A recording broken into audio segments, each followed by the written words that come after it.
share it. Invite your friends, invite your not so friendly friends, and tell them that Maiyegun today, Maiyegun is live. And then you can sit back, relax, and let us have a chat. Tonight, it is now no longer in news, so to say, that Tinubu has announced the next INEC chairman, which means the person that will conduct your 2027 charade. So his name is Amupitan, right? Mr. Ojo, or professor, is a professor, and he is also a son. Prior to this, we've had people who have projected that those who are complaining that Tinubu is running a tribalized sort of like a government, appointing Yorubas, precisely Yorubas, to key positions. So when this space of INEC will become vacant, so there were those who expected Tinubu to go to North Central. Some were saying he could even just nominate Werewike or Sheyi, his son, or anybody, they don't care, as long as they conduct credible election. I'm like, what? That's contradictory, right? So others were like, it could go to Southwest. Southwest have never been, I've never occupied the position of INEC. In all of this, others believed that Tinubu should just go to the North Central. Me eavesdropping on the Ronukus, were like, if the Arewans are complaining, lamenting that Tinubu is fixing Yorubas into key positions and all of that. And then these Ronukus are saying that Bokwari also did it. So they should do their worst. In fact, Tinubu should go and pick a Yoruba man to become the INEC chair. Now, I didn't pick them from Yoruba land, or should I say from the Southwest. So went straight to the North Central, where Mr. Ojo Amupitan is now the nominated. So Mahmoud Yakubu left 2 days ago, a month before the expiration of his 10 years or 2-term tenure, right? So Tinubu called for a Council of State meeting, where the former presidents, governors, speakers, Senate president, and all of them like that were expected to attend, and the name was presented to them. So earlier, when they gathered, so let's start from that.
So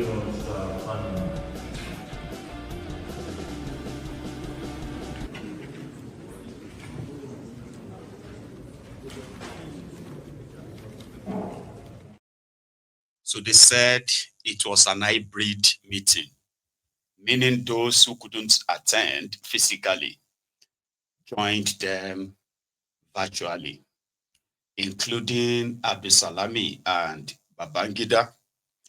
But Obasanjo didn't show up and he didn't join them. Jonathan too, and even go on. However, Professor Ojo Amupitan was presented, and according to Kalu's media men, they said he was unanimously approved. So therefore, his name is then going to be forwarded there to the National Assembly, and he is expected to oversee your 2027 election. So would Kalu allow his nominee to actually really do his job, which is to make sure that your vote counts, at least like Jega did? I mean, or the scripts, which majority of you believe that has already been written. So it's only coming on to act the scripts. And as long as he stays on the script, he won't have any problem, I believe. So I have said this before. Your 2027 charade is for Kalu to lose. No, it's not for him to lose like that. I mean, it is of him to actually lose, which means in a rigged system like you have, the only way Tinubu could probably really lose is if he plays fair. And he's never won anything by playing fair. So now that he's actually like in control of everything. So what kind of pressure do you really think on a mount, those of you who are preparing for the charade? Kind of amount of pressure do you think you can actually really mount to force the hands of, at least it should be a breath of fresh air, right? Or if you by any chance kind of like believe, right, that somebody chosen, nominated by Tinubu is actually coming to come and give you free and fair election, just like that, I may possibly have this newly built airport that I want to sell somewhere in Ekiti. It's got beach as well. Just saying. Now, the politicians have had their first move, which means now the opposition would have to go and build their own strategy around wherever this INEC is bringing. And it's going to be very interesting going forward, right? The ex-convicts, what's his name again? Uzor Kalu, that's his name. I always kind of call him my ex, right? So Oji Uzor Kalu, the former Abia governor, by the way, was with Sheung Okimbaloye yesterday. That was, last evening, where they're having a chat about this year 2027 as well, general convo. Now, Uzor Kalu, who was convicted for looting, for corruption, for looting Abia State when he was governor, and then he got let off the hook on technical basis or so, right? And what was that technical reason? He was convicted of his crime. He was already in jail, right? Then they said, oh, the judge that gave the judgment, that sentenced him, was already transferred, that he shouldn't have probably be in charge of the case anymore. So therefore, on technical ground, they freed Uzor Kalu. Now, Uzor Kalu is pledging that the last time, 2023, Tinubu didn't win Abia simply because he didn't put his best. But this time around, he would deliver Abia for Kalu, and he will spend 5 months. He will be there 5 months before the elections, right? Simply because whatever it takes, Kalu has to kind of like spend his 8 years, whatever it takes. So Oji Uzor Kalu first. Their job to go and do it. Give us an understanding of what you see for 2027. I see a lot of confidence. It's as if you people have written the result. The way you are so confident. It's 2 years away to the election, but you come with a lot of confidence. Tinubu is going to win. APC is going to win. No. My confidence shows you because, like in Abia, for the first time, President Tinubu will win there. Because we are working very hard. What gives you the confidence? What gives you the confidence is interaction with the people. Do you know the percentage of vote President Tinubu had in the whole of Southeast? No, for what he had in 2023 is immaterial. I'm looking at the future. And you and your friends in the APC want to deliver 100% to Bola Tinubu in Abia State. No, listen to me, not 100%. President Tinubu is going to make inroad. Possibly in 2023, I didn't put all my best. In 2027, if God give me good health, as I am, I'll put in my best. I'll go there to live for 5 months. Mind you, in 2023, I just went there for 3 weeks and the election came. I'm going to be there for 4 months, 5 months, living in the place, campaigning every day and night. And you think that will deliver Abia for APC? It will deliver Abia to President Tinubu and for APC, yes. Are you deceiving the president that you can deliver Abia? Me deceiving the president? Because I don't need anything from the president to deceive him. Look, as a political journalist, just for a moment, sir. No. Just for a moment, No. Look at the trend and the pattern, sir. Your party has done badly in the last elections in the Southeast. Your party in the presidential election has not been able to pull any weight in the Southeast. So how come you want to win? Your party has not won any Southeast presidential election since 2015. I'm not going to talk to you anyway. Mind you, my senatorial district, Buhari had 68%. That's your senatorial district? Yes, that's my senatorial. And President Tinubu is going to repeat the same thing. President Tinubu will have almost, if we work very hard with our people, we have almost the same 68-70% from the people of Abia State. Buhari had 68% because I sat down there and I campaigned day and night. In 2027, if God give me good health and give me the way it is, I'll be there to campaign for President Tinubu.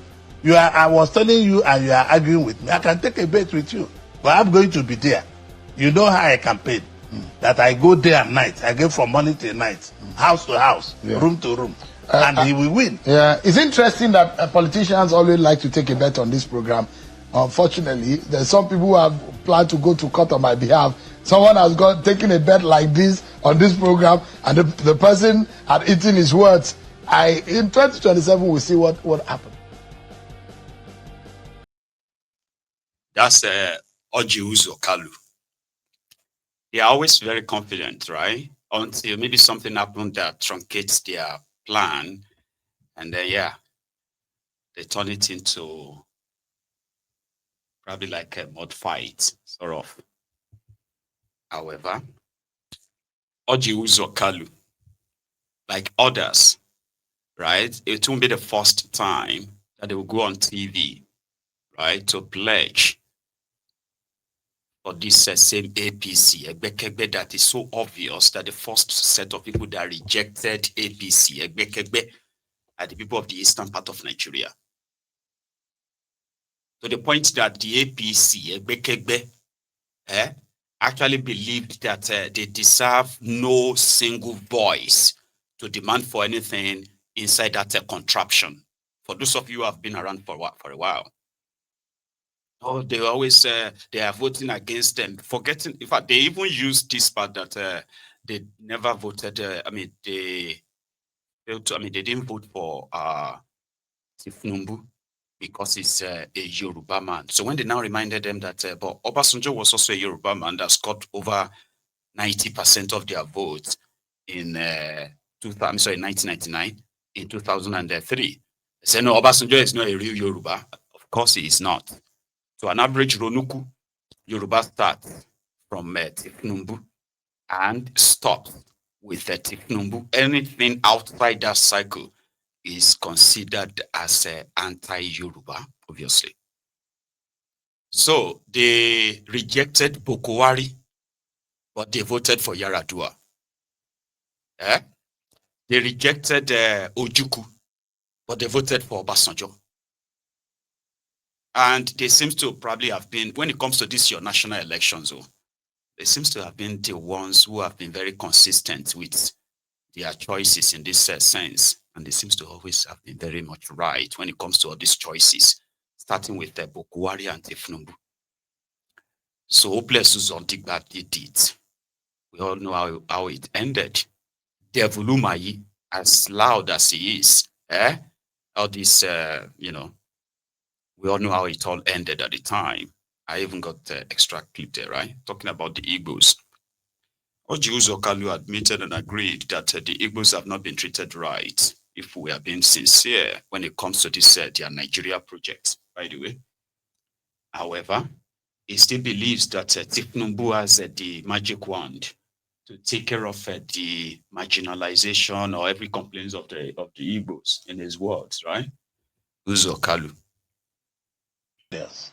And be fair to all zones, and be fair and bring justice and equity. Nobody should be thinking about where the president comes from. What Nigerian people is asking for. Is President Tinubu fair to your people? Well, I'm not in position to say now. All I know, we are giving them whatever constitutional to say. When you are in position of authority, there are a lot of hits from everywhere. So President Tinubu is trying to address these issues. But you don't think that the Igbos have been fairly treated just yet? No, since after the Civil War, Igbos have not been fairly treated. I've told you this many times. I don't hide in saying it. Igbos have not been fairly treated in all over Nigeria. And I want Nigerians to know that they need to reabsorb the Igbos and play on the rules with the Igbos the way it's supposed to play, so that everybody will be equal, that the country will develop. As long as you want to clamp down the Igbos, the country will find it difficult. How do you think we have a lot? How do you think that the Igbos are being clamped down? Igbos, commerce-wise, upper hand; trade-wise, upper hand; economy-wise, upper hand. Igbos are literally in every nook and cranny of this country. Go to in the interior. You've lived in the northern region of the country. Go to the interior of Bauchi, the interior of Maiduguri, the interior of Sokoto, the interior of Katsina, Taraba. The Igbos are there. Anywhere you cannot find an Igbo man, be worried. Nobody will live there, I agree with you. You see, so how then is the Igbo man? The sagacity of saying, oh, these Igbos, the comments discourage people. My children came back here, and when they went out to go around, they said, oh, the way they talk about Igbo people in this country. I said, well, that is what it is. Igbos have not committed offense. I have not committed offense. I didn't know how the Civil War started. I didn't know how it ended. And we should forget about that. Look at small Rwanda. With all the hatred in that country, you can see the progress they have made.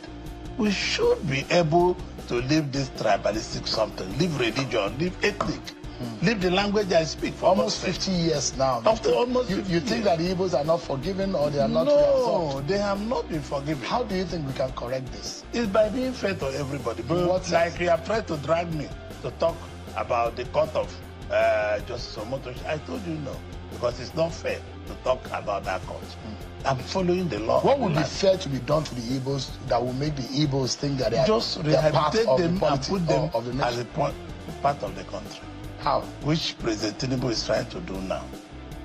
Bring them back. He's trying to do, but he has not done it. No, he's doing it. I mean, our roads are improving, our everything are improved on the way, unlike the way they were left before.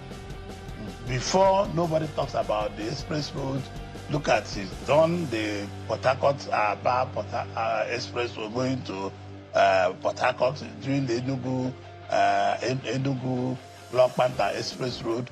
Is doing a lot of roads in our area, a lot, and a lot of investments that President Tinubu is doing, particularly in my state. Do you think that this issue that you are saying, this marginalization or not being unfair, do you think a lack of trust? Do you think it's one of the reasons why an Igbo man has not been Nigerian president since 1999? I might think so. Not only